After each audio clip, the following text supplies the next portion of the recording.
All praise due to Yahweh, Bahasham Yahweh Shai.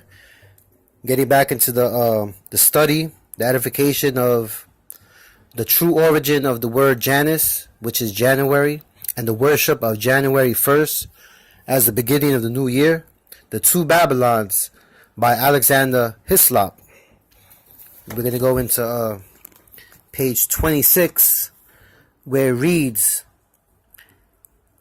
as following. The confounder, it says, Slakia, that Cush was known to pagan antiquity under the very character of Bel, the confounder.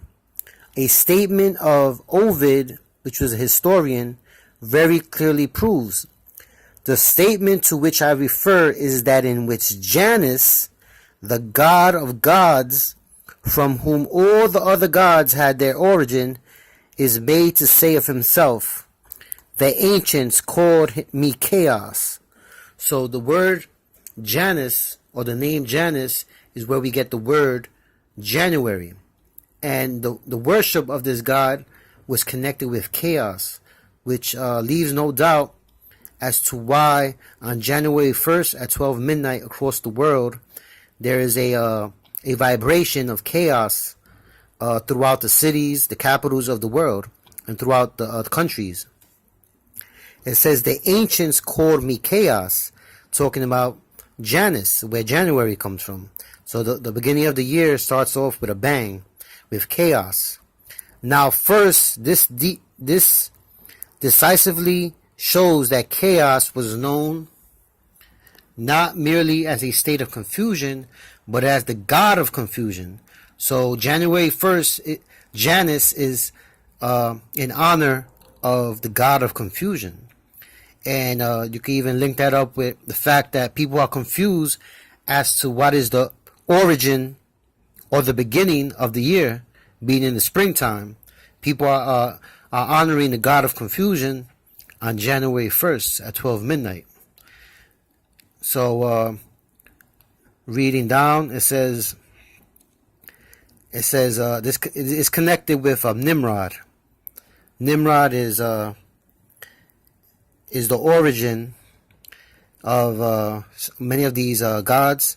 How significant then as a symbol is the club as commemorating the work of Cush as Bel, the confounder, and that significance will be all the more apparent when the reader turns to the Hebrew of Genesis 11 and 9 and finds that the very word from which a club derives its name is that which is employed when it is said that in consequence of the confusion of tongues, the children of men were scattered abroad on the face of all the earth. Okay? The word there used for scattering abroad is hefates.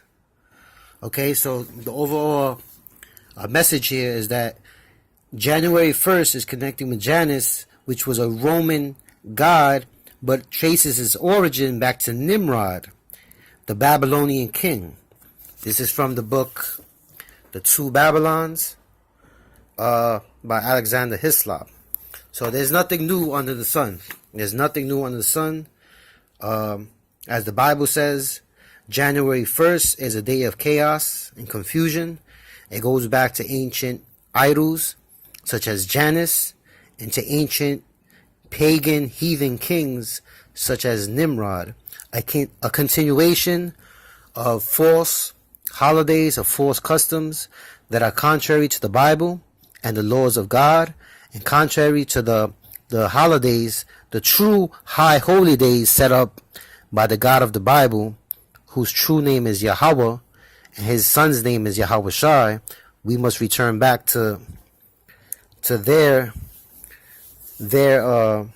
law, the law set up for us to acknowledge what is the true beginning of the year in the springtime and not on January 1st at 12 midnight. So this is clear that there's history out there proving and going into the edification of what is the origins of these days, such as January 1st. So we're going to continue on in the next installment, breaking down and destroying the lies of January 1st, which goes back to ancient worship of Janus and pagan customs. Shalom.